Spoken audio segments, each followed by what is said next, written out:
And our goal is not enough.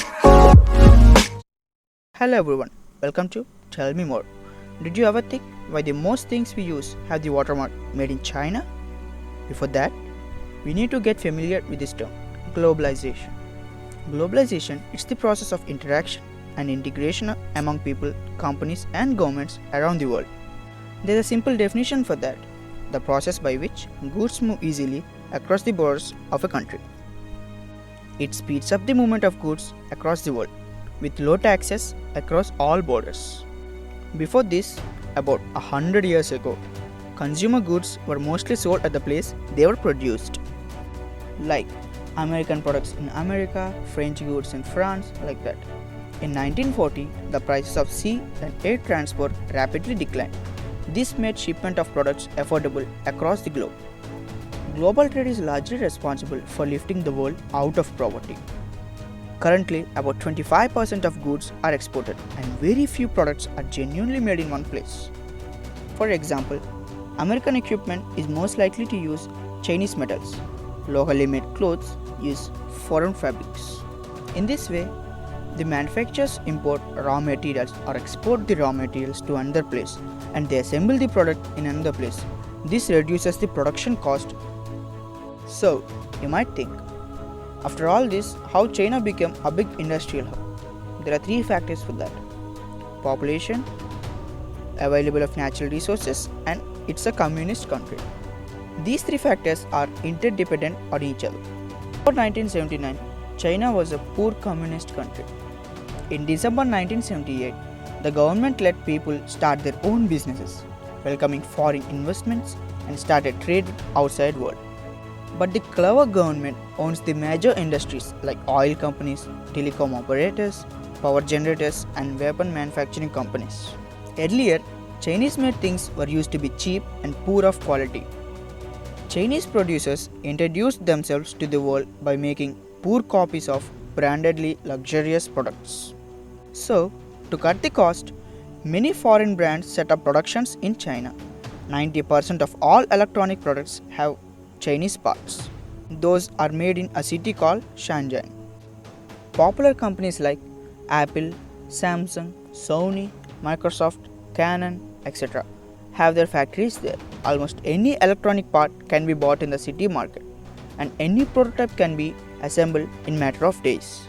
Slowly, China became the manufacturing capital of the world because unlike any other country, it specializes in different categories from raw materials to electronics, petrochemicals, machinery, textiles, metal parts, lighting, furniture, shoes, handbags, toys, kitchenware, accessories, etc. Guangzhou is a city. It's most popular for fashion accessories, bags, and jewelry. Xintang, it's called the denim capital of the world.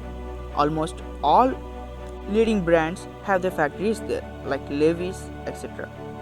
Wenzhou, it's 450 kilometers from Shanghai. It produces 1/8 of world's shoes. Ningbo is a home of small electrical appliances like mixies, blenders, irons, hairdryers, etc. These are some of the famous cities in China. The government of China controls national currency, that's yuan. It's always cheaper than the dollar. This is a strategy to attract foreign producers. The Chinese manufacturing changed a lot over the last decade. At present, made in China is no more cheap for all kinds of products. Things of different quality and different price ranges attracts all kinds of buyers. Chinese manufacturing also produce quality products with no logo so that the customer can buy those and stamp their brands on the products. The labor. The country has largest hardworking labor in the world, majority of whom are very competitive and proud of their origin.